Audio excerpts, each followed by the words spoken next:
Hello everyone and welcome to Car Project Central. So you may have already seen some of our videos on the Project Mini and you might be wondering, what are these YouTubers all about? What are we trying to do with this channel?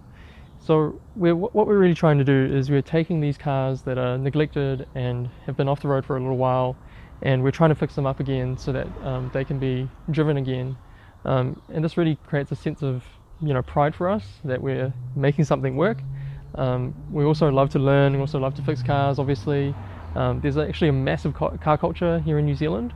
We're actually one of the biggest car countries in the world. Per capita, we have the 4th highest number of cars in the world. And so we really just wanted to create this YouTube channel to show you the stories and to show you some skills on how to fix your own cars and maybe fix your friends' cars.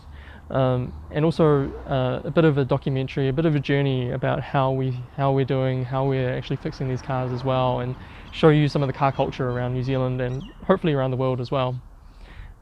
So I grew up watching Top Gear, Initial D, Best Motoring, High Octane as well back in the day, and I also follow a lot of other YouTube channels.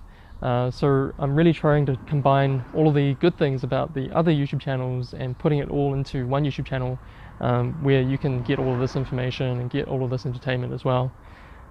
So yeah, subscribe and follow us on our really amazing journey as we try and fix these cars and show you how it's all done.